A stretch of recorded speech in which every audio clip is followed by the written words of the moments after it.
La Russie se prépare à une dévastatrice invasion finlandaise qui pourrait déclencher une guerre avec l'ensemble de l'OTAN. Comment le savons-nous ? D'énormes renforcements militaires à la frontière entre la Russie et la Finlande nous montrent que Poutine a bien plus que l'Ukraine en tête. Il veut s'en prendre à chaque pays qui faisait autrefois partie de l'Union soviétique, et il est prêt à affronter quiconque se met en travers de son chemin. Plusieurs médias rapportent le renforcement militaire russe, avec le Kiev Independent, qui offre les bases. Il indique que le renforcement militaire de la Russie comprend l'expansion drastique d'une base militaire proche de la ville russe, de Petrozavodsk. Cette ville n'est qu'à 100 miles de la frontière finlandaise. Plus inquiétant encore, les améliorations de la base militaire semblent transformer l'emplacement en un nouveau quartier général militaire capable de commander des dizaines de milliers de soldats. Selon des responsables du renseignement militaire occidental, cette force suffira à former l'épine dorsale d'une potentielle force russe qui pourrait affronter l'OTAN. United 24 Media offre plus de détails. Il souligne que la Russie semble accumuler ses forces militaires principalement dans le district militaire de Leningrad. C'est préoccupant non seulement pour la Finlande, mais aussi pour la Lettonie et l'Estonie, pays baltes qui bordent aussi le district. L'accumulation fait partie des plans plus larges de Poutine pour étendre l'armée russe à un stupéfiant 1,5 million de membres actifs, dit le média. La Russie n'a que de petites brigades postées dans le district militaire de Leningrad actuellement. Si Poutine suit ses plans, ces petites brigades pourraient être étendues en divisions complètes, chacune contenant environ 10 000 soldats. Des images satellites montrent une accumulation de troupes russes, selon United 24. Des photos montrent que la Russie érige de nouveaux entrepôts près de la frontière finlandaise et installe des voies ferrées dans le district militaire de Leningrad.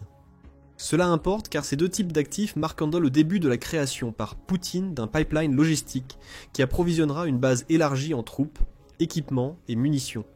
La Finlande et ses alliés de l'OTAN font face à une nouvelle menace qui émerge rapidement. Le major Juha Kukula, professeur à l'Université nationale de défense de la Finlande, décrit la menace. Si vous les voyez construire ou rénover des voies ferrées, il sera judicieux de porter attention aux affirmations du major. Selon Ruslan Pukov, directeur du Centre moscovite d'analyse des stratégies et technologies, lorsque les troupes reviendront d'Ukraine, elles verront de l'autre côté de la frontière un pays qu'elles considèrent comme un adversaire. La logique de la dernière décennie indique qu'un conflit avec l'OTAN est prévisible. Le gros problème est que la Finlande est une cible évidente pour Poutine. Selon le Wall Street Journal, en 1940, le pays a dû céder une partie de son territoire à l'Union soviétique. Depuis, la Finlande a évité les confrontations directes avec la Russie pour ne pas provoquer sa colère. L'invasion de l'Ukraine par Poutine a tout changé. Cela a poussé la Finlande à adhérer à l'OTAN et à consolider ses frontières. Parce qu'elle perçoit la véritable nature du jeu de Poutine. Pour la Finlande, l'Ukraine n'est que le début. Le but ultime de Poutine est de reprendre pratiquement tout le territoire qui est tombé sous le joug de l'ancienne Union soviétique. La Finlande n'était pas l'un de ces territoires, mais les soviétiques ont pris des terres du pays, et Poutine pourrait se préparer à terminer le travail. Le pire est les mentions de l'OTAN. Poutine prévoit de construire un nouvel empire soviétique, mais il sait qu'il devra affronter toute l'OTAN pour y arriver. Le renforcement à la frontière finlandaise n'est qu'une petite partie d'une expansion beaucoup plus large de l'armée russe. Cela se produit même alors que les forces de Poutine perdent des centaines de milliers de soldats et des dizaines de milliers d'unités d'équipement en Ukraine. Le message de la Russie est clair. Peu importe les pertes, nous continuerons de reconstruire.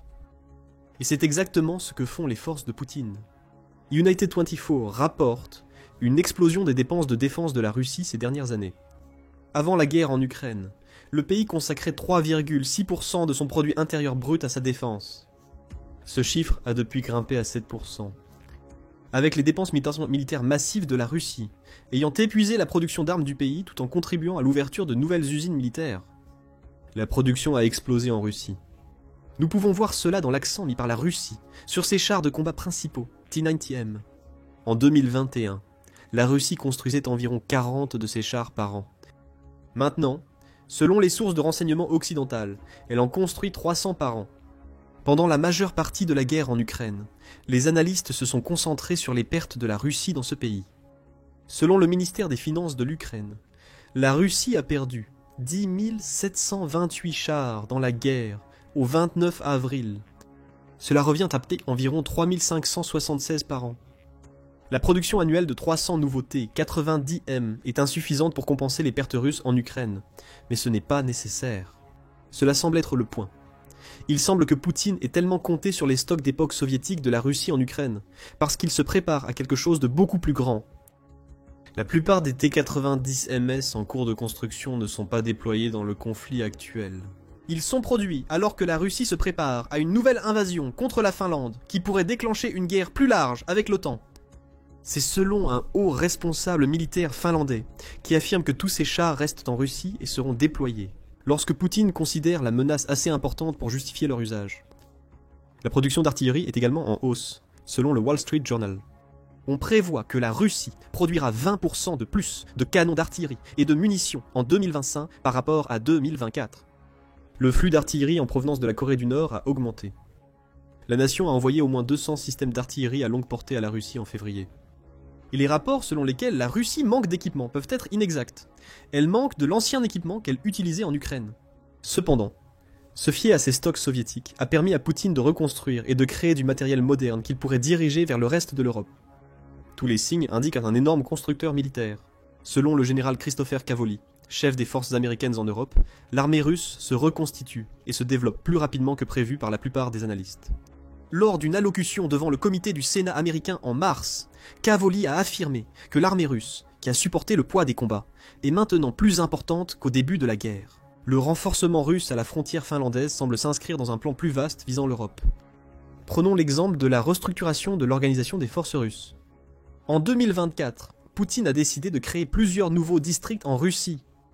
Chaque district est lié à la défense d'une grande ville russe comme Moscou ou Saint-Pétersbourg. Selon le Wall Street Journal, Poutine a créé ces unités pour concentrer les forces russes à l'ouest. En Finlande, nous constatons que si le district militaire de Leningrad n'est pas nouveau, Poutine l'utilise différemment désormais. Un district auparavant peu peuplé se prépare désormais à accueillir de nouveaux habitants. Des milliers de soldats à la frontière d'un pays avec lequel Poutine a un compte à régler. Des accumulations similaires sont également observées hors du district de Leningrad.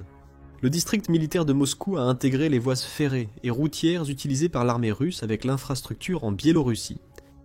Ce pays a servi de terrain de préparation pour l'invasion de l'Ukraine par la Russie. Poutine construit un solide réseau logistique avec la Biélorussie, qui borde la Lettonie, la Lituanie et la Pologne, ce qui le démontre.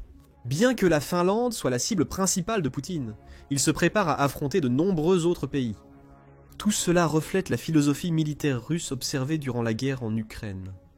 La taille compte, dit le général Sami Nurmi, qui est le chef d'état-major adjoint de la Finlande, lorsqu'il parle de ce qu'il voit à la frontière de son pays avec la Russie.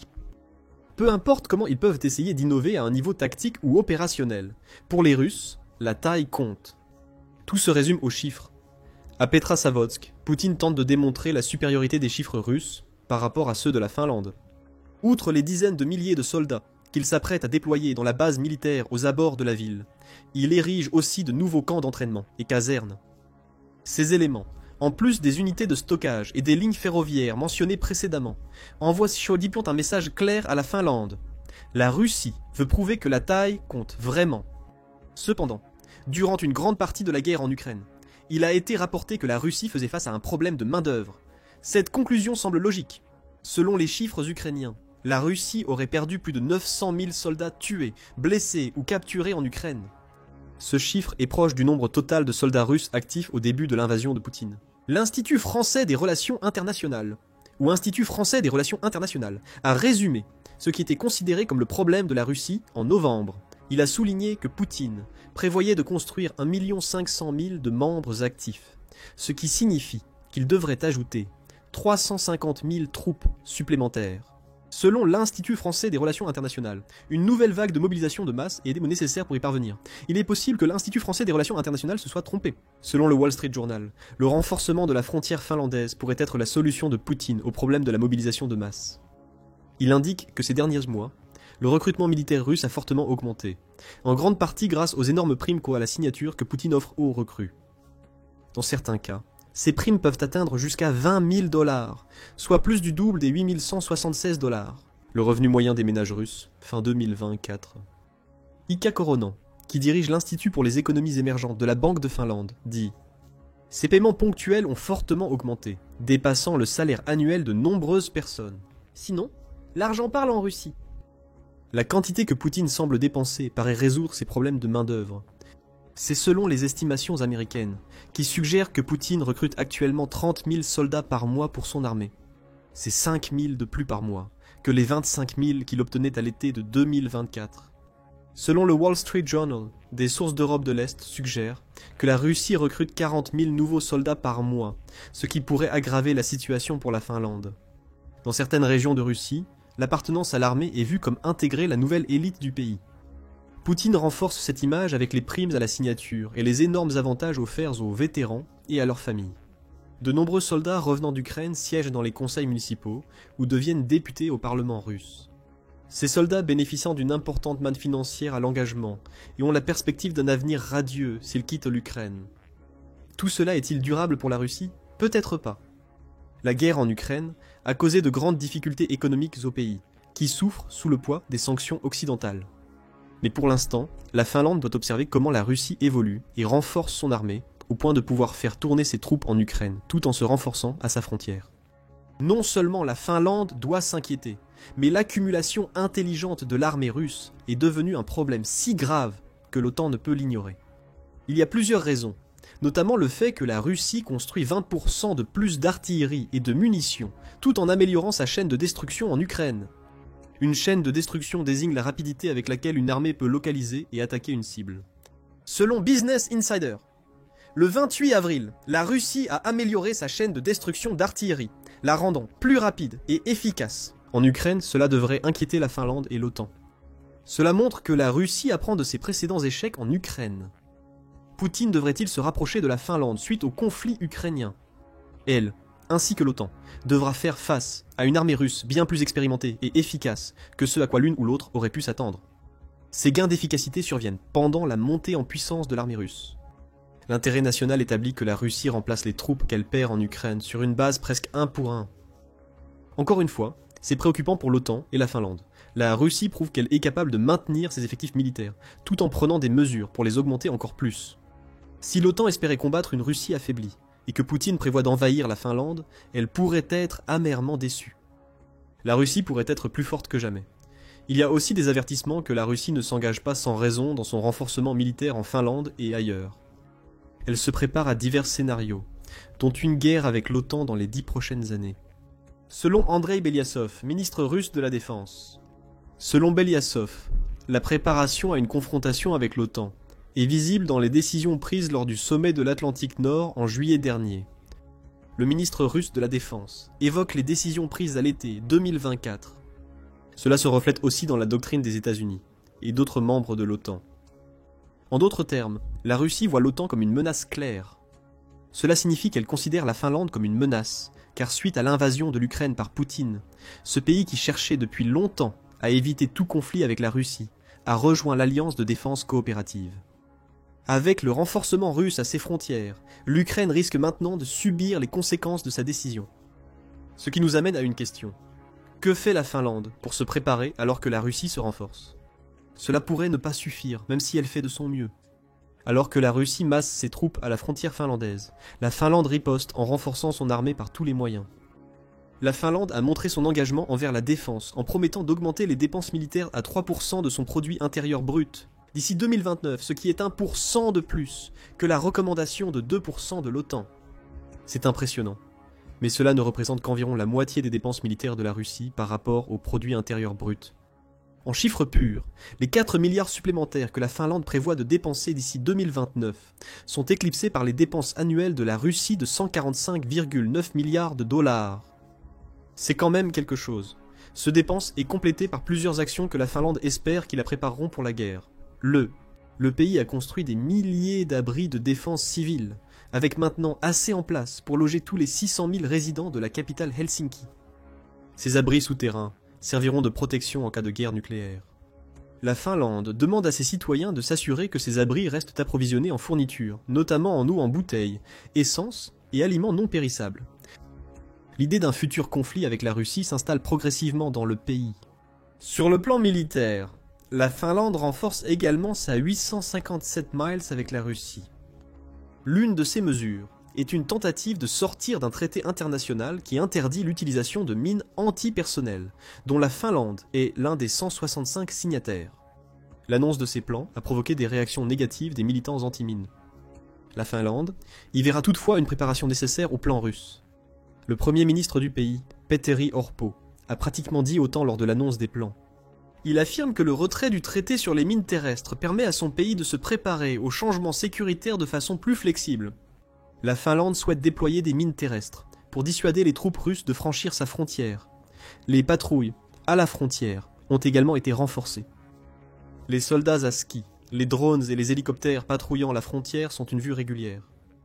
De nouvelles clôtures, atteignant 13 pieds de haut à certains endroits et surmontées de fils barbelés qui déchirera les imprudents qui tenteraient de les franchir, sont en construction. Ajoutez à cela une 24 heures sur 24. Il est évident que la Finlande fait de son mieux pour être préparée à une éventuelle invasion russe. Mais cela sera-t-il suffisant ? Malgré les dépenses accrues et les défenses frontalières, la Finlande reste loin derrière la Russie en termes de puissance militaire. Son armée ne compte que 24 000 personnels actifs. La Finlande dispose de 870 000 réservistes mobilisables en cas de guerre. Cependant, elle ne prépare pas encore tout à fait ses réserves. Le renforcement russe à la frontière est tel qu'il pourrait bientôt mener au déploiement de dizaines de milliers de soldats dans le district militaire de Leningrad. L'approche de l'importance de la taille est pertinente ici, car une petite force russe pourrait égaler la force active de la Finlande. Alors que Poutine tente d'attirer plus de recrues dans son armée avec des promesses de paiements élevés et de prestige, l'écart ne fera que s'agrandir. La Russie possède un avantage évident dans tous les autres domaines. Elle a plus de 40 et 1000 actifs aériens de plus que la Finlande. La Russie a 5750 chars contre 200 pour la Finlande. Plus de 10 fois le nombre de véhicules blindés. La Finlande perd des milliers de stocks d'artillerie. Sa marine, quoique moitié moins importante que celle de la Russie en nombre d'actifs, manque de navires solides. La Russie possède un porte-avions, plus de 60 sous-marins et d'X-destroyers contrairement à la Finlande qui n'en a aucun. Quand il s'agit d'un combat, la Russie devrait facilement vaincre la Finlande, mais ce ne sera pas un combat direct. La Finlande a adhéré à l'OTAN pour se préparer à ce genre de scénario. Poutine fait des mouvements suggérant qu'il se prépare à une invasion. La Finlande espère que son adhésion à l'OTAN et ses efforts de préparation suffiront à repousser l'avancée russe. Que pensez-vous de la concentration militaire russe près de la frontière finlandaise ? Est-ce un signe que Poutine a l'intention d'envahir d'autres pays après l'Ukraine ?